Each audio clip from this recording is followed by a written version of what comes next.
military. So like it's always myself. Always like that's why I thought about it. But because I don't want to say anything.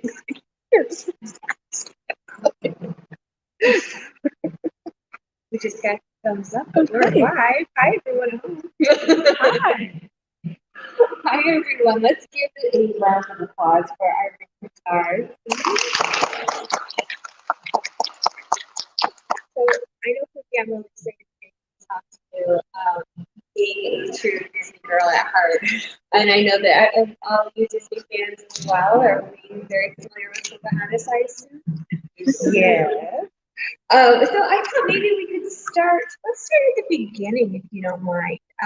Maybe where you got your start. And I know that you were actually born in Alaska. Yes.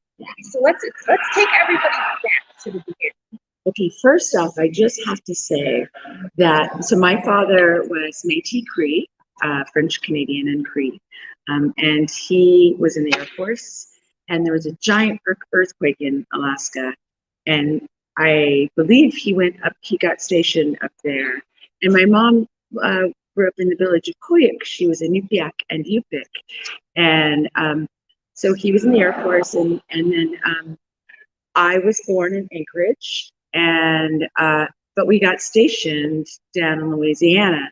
So this little tiny baby, because I was tiny as it was anyway, but like it was extra like weird to have this little tiny baby who looks like me, whose first words were "Hi, y'all." So, but it's yeah. I grew up in Alaska. I'm back in Yupik. And I always did theater. It was something I started writing when I was a kid. As the oldest child and the oldest grandchild, it was my way of knowing where all the other younger kids were and like keeping tabs on them and having fun and playing anyway. And but I'm shy by nature, so I studied physics and philosophy first before I went to the University of the Arts and got my theater degree. Basically, I love telling stories and I love exploring humanity. The mistakes we make and the love we have and the things we fight for and the places we've been and the places we'll go. So I just love my job. I'm so blessed. So you said that you are shy by nature. Was it hard for you to somewhat break out of your shell when you were doing acting? Or is it almost like a switch that you would flip, like to go from shy me to like outgoing someone else? Right. And I think a lot of actors do this, but I refer to her as her, even though I'll answer to whatever character I'm portraying as it is. I portrayed Mary Crowdog, who wrote this book and was there at the siege at Windermere in 1973. And I got to meet her, but I had read her book and found myself, because we would be together and they would, say, "Hey, Mary," and I would just turn because that's what we do. You're getting to kind of slip out of your life and world and go into your imagination and your having to do research about studying different cultures or different and then again you're like, well, and then I played a general who fought alien bugs. So how do you research that? But still, there are it's always, I feel like this life is a gift given to us to learn. So I felt like it was always just my next adventure, my parents going on something, and that it is a way to kind of be outside of myself. Yes. You get to be somebody else. Yes. Yeah, that's really great. So being that so many people, which I find really fascinating, that you did Pocahontas, and that character so many years later is still so prominent when it comes to, especially these days, for little girls that want these female characters to look up to.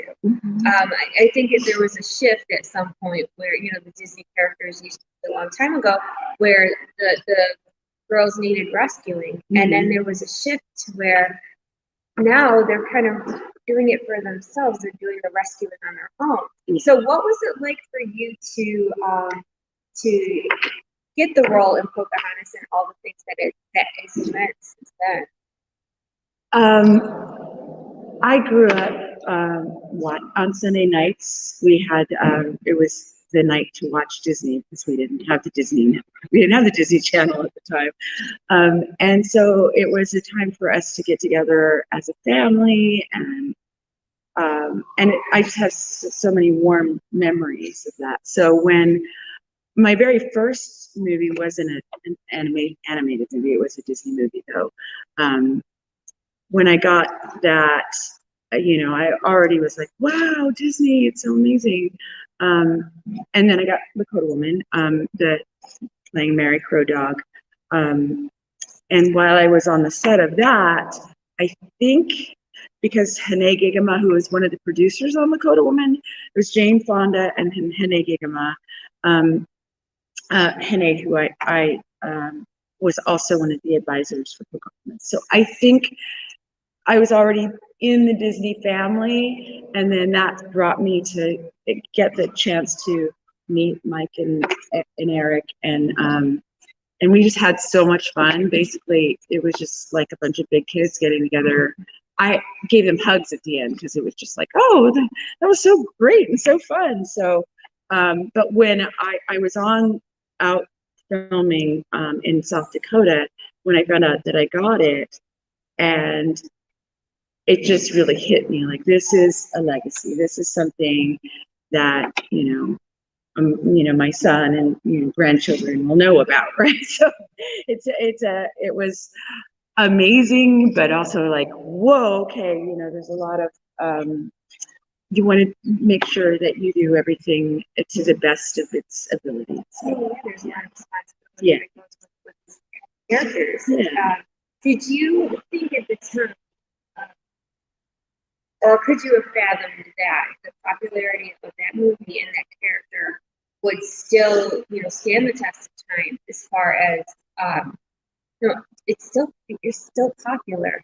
I mean, I live near Walt Disney World and we're in parks all the time. And, you know, Pocahontas, you see her on a float now, you see her in different shows.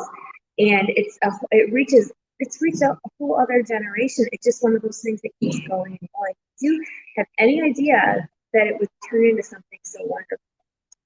Well, I mean, I guess it really hit me because, you know, as I did have an understanding of that legacy that Disney has, but it really hit me at the premiere in Central Park. It was 110,000 people. So world's largest premiere ever in the history of filmmaking at the time, and it may still be. I don't know that there's ever been 110,000 people go to a movie premiere or since.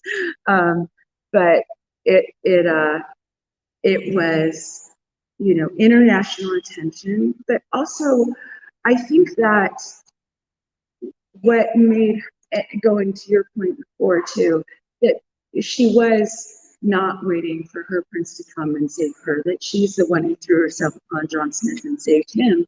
And that's really what she did historically. And that's really what we wanted everything to kind of lead up to that moment, because what an amazing thing. Now, she was only probably somewhere between 10 and 13 years old when this happened. And how can you imagine that, being this young child, basically, to throw themselves in the moment of heroism, and, you know, because I think we're all heroes. We all have the ability to be heroic.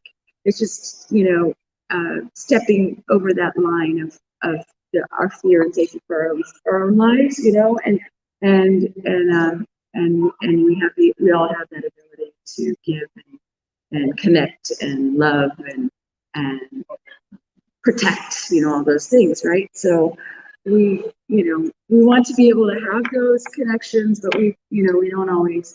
Speaking of connections, hello, welcome. How are you? We have some middle coming in. Oh, I forgot what this question was. Standing the test of time. Oh, standing the test of time.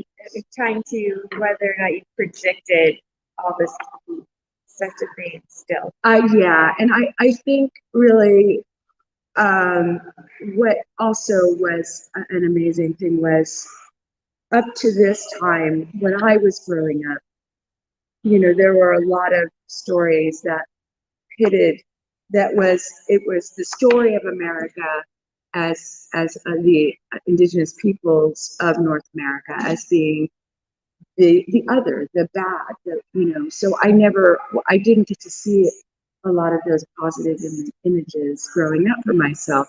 So not only was it a positive female Native American character, but it was also an introduction to the world of some of our values, which is respecting our elders, respecting the earth, respecting the coming generations, knowing that each one of us is, so unique that we each have our own path. And that's why, that line was always put in there. And having an understanding that the true treasure is connection and relationship. It isn't gold. It's wonderful.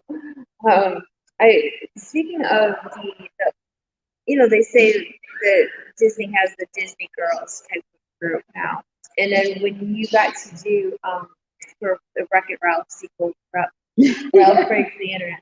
Okay, so many people were so excited to see all of you girls together, like all the princesses, and it went everywhere. It was everywhere because it was just something that I think going back to that whole idea of giving little girls or bigger girls someone to look up to and have that feeling, and to have all of you together and the actresses together. How was that for you? Well, I've it's the best sisterhood ever on the whole entire planet. Just saying, still is. So I've known a lot of these amazing ladies for a few years, and then so at D23, it was before Ralph Breaks the Internet came out.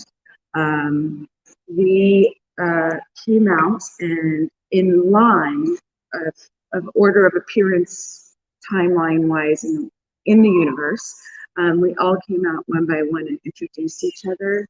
And by the end, I got to introduce Anika Noni Rose, and she introduced, it kept going until we got to our newest edition, and by the end, it was like we were the Beatles. It was like, clapping, getting louder, and then it was amazing. And I think what also I felt like was amazing about Ralph Breaks the Internet is that it was all these strong female characters that came together and saved the day. Basically, and plus you kind of got to see these characters in a modern way, a modern twist, not from what you were used to seeing them as. So I thought that was pretty cool. Also, I know I'll never forget that when there was spoilers of that whole scene, and all of the girls together. It just exploded. I mean, how cool is that? Yeah. So in addition to Disney things, which I like everybody adores you for, did you want to tell everybody what else that you are proud of that you have done, and what's the next big thing for you? That's kind of like, people have asked me, like, well, what's your favorite role that you've played? And it's kind of like asking me who my favorite child is, even though I only have one child, but because they all have something so much that I love about them. and for various reasons. You know, I mean, on the stand to be able to play, you know, a character that was originally written as a man, you know, to be a gunslinger in the apocalypse, you know, on the stand, and doing, you know, some horror. I've been doing horror, and my friends are like, "How are you doing this?" Because I can't even watch a Halloween commercial. I'm like, no. But yeah, it's been really interesting, of course, in the last couple of years with COVID filming as well. I've filmed quite a few film movies, and I produce as well. So I have a limited series with John Leguizamo, John Ortiz, and it just got put into one of, I think, 3 or 4 series at the Tribeca Film Festival. So that's wonderful. We're having our and that is something that it's called The Green Veil, and it's something that I'm really looking forward to having come out. It's because it's a powerful story, and I think it really speaks to a lot of the issues really that we could have had today with, you know, that still continue today. And I can't really talk too much about it. I'm like, he's sounding so vague, but you know, yes. So I'm excited. But something exciting. Yes. Yeah, I really love producing because um, there's a sense of, for me, of getting to connect a lot of people that I've worked together with before, or people that I've dreamt of working with, or getting to be able to see the whole and imagine the whole universe of whatever it is, whatever the story is, and to be able to propel that story. And I feel like any form of communication is good. I just hope that we can communicate, look each other in the eyes and see each other as human beings a little more than we do. And that's what my grandfather said basically when I left to go to university from Alaska was, he said, "Honey, what does Inupiaq mean?" And I said, "I don't know," because I was afraid. I didn't want to go all the way across the country. I never, you know, I didn't remember being this far. And he said, "Well, what do you think Inupiaq means?" And I said, "I don't know. I mean, they call us Eskimos, you know, I don't know." And he said, "No, it just means human being. And all you have to do is look people in the eyes and you'll know whether they're, you know, whether they want to be a human being with you. So just make sure you look people in the eyes." And that's not something, where one of our values is humility. And it's, you know, not something that comes naturally, I guess, in our culturally to, you know, look people in the eyes. So, you know, I may be little, but it's helped me. It's helped me, I think, in so many ways. And I love looking people in the eyes. Well, then that must make you really enjoy doing these type of conventions and things and getting to meet your fans and connect with people. I know that for, you know, you see a lot of, spoke to a lot of other, you know, people in the industry that how for them, it's like the best thing because you do have that connection. So is that a big reason why you like to do shows like this? Well, I have to say that, you know, I mean, as we discussed, you know, I have my baseline is kind of shy. So when everything was shutting down, I was like, well, okay, I got this. But I'll tell you, I need people. I need hugs and smiles and being in the same room, and to be able to come to the conventions and see everybody just enjoying themselves so much and all the joy. And we're basically just getting to be a bunch of big kids, and we get to just step out of, you know, everything for just a little minute and enjoy each other, you know, and live in our imaginations. I love that. And I think a lot of people miss that, you know, Yeah. when we couldn't do it that time, when people are ready to be back out and talking again. And I think that's wonderful. Yeah. So did you want to take some questions from Sure. the audience? Anybody have any questions for Irene? Don't be shy. So I like a lot of things that you've done. I've noticed that you've done first honest reading like that. I really liked Into the West. Thank you. Can you talk about that project and what it was like filming historically? So for you out there, she's asked about Into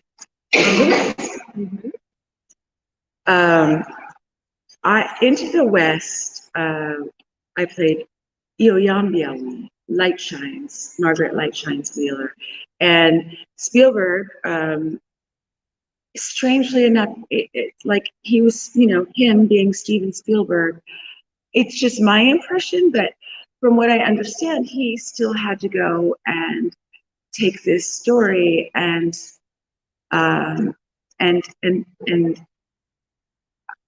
promote it, basically, go and like, I have this story, I wanted to get this done. He had to describe it as a love story between a Virginian whaler and a Lakota woman. But that's not what it's about. It's a 6-part miniseries that kind of follows how westward expansion affected mostly Indigenous peoples, and so my character, Margaret Light Shines, was the daughter of those characters, and I was my character was supposed to. The last time you were supposed to see her was after Sand Creek Massacre, in the prison. I used to leave there, and I get a call from one of the line producers who was there, and one of the writers basically saying, because he was filming War of the Worlds at the time, directing War of the Worlds, Spielberg was, but he was producing this, executive producing it. So he was getting what we call the dailies. Every day we shoot something and then they send it off to the executives or whatever.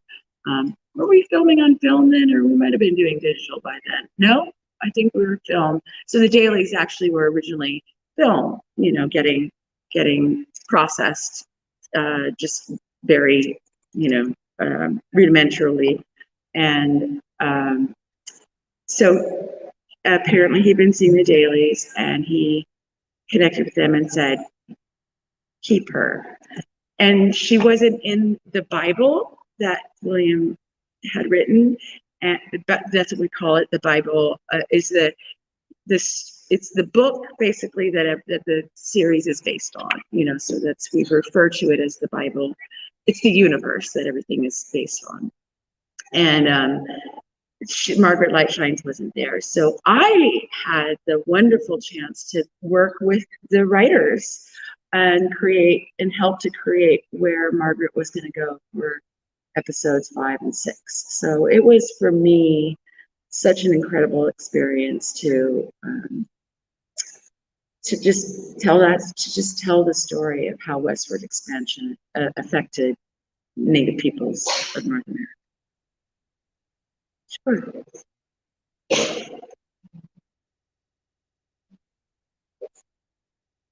First of all, how did you feel?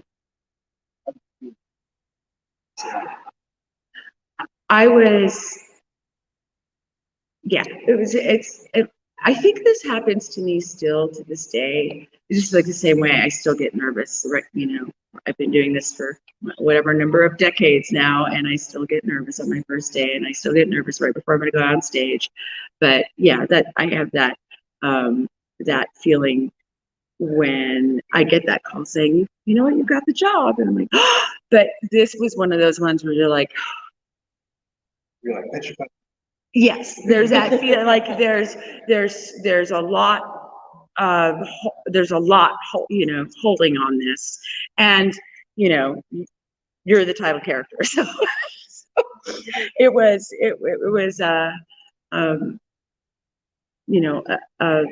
I was out filming Lakota Woman out in South Dakota at the time. We did our very first recording session in somebody's basement studio in their house. It was all just the scratch tracks, but it's that surrealism feeling. I was excited, but also it's yeah, surreal. I knew you were gonna have one. I was smart. I saw your smile. I was just curious, as an actress, is there one role that you've done that you identify with the most, or if not, is there like aspects of each character that you kind of carry with you afterwards that like you just really connect with? Yeah, and that's actually something that I have to do still sometimes. I call it decompressing after filming something so intensely somewhere. I I had gotten on a plane before, and you're like, in a different century or whatever, and all of a sudden here you are on a plane, and here you are where I lived at the time in New York City, and it's so you feel like, oh, my soul needs to catch up here. So a lot of times now I drive away from set so I can have that time to decompress. But there's always, it is you are the instrument, and then and your imagination, your feelings, your imagination, your body, your physical, mental, emotional, spiritual being is the instrument that you're playing, so that it has to be drawn from something that but you can also put yourself in an empathetic way into the shoes of someone else, and and and go through that for that story to be told. And I have spent much of my career going through what I call the manifest destiny characters. Squanto, A Warrior's Tale is my first Disney movie. That we're now getting more integrated into the world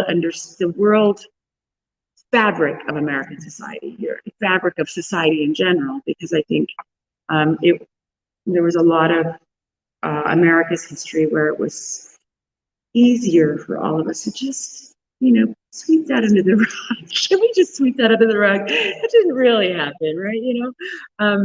But I've had that chance to be able to live through and tell a lot of those stories. And I'm really happy that now we're getting more chances to be the storytellers, and we're getting more chances to to uh, to bring us into the current millennium.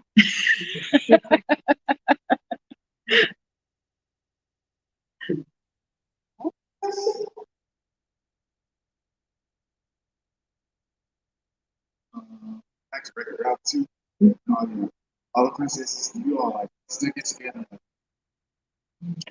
Yes, we do. Actually, I have a nice little thread that we're on all the time, and so we're always connecting with each other, enjoying each other's company, helping each other in those moments of our life's sorrows or hardships, and encouraging each other to, well, you are a princess.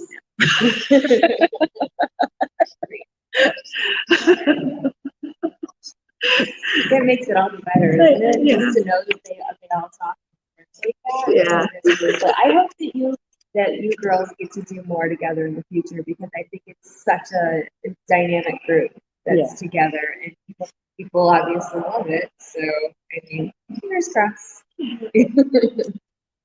Does anyone else have any questions?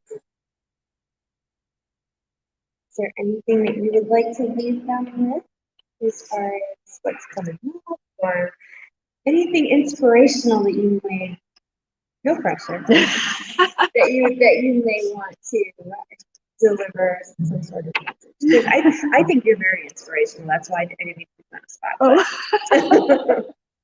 You can close however you'd like.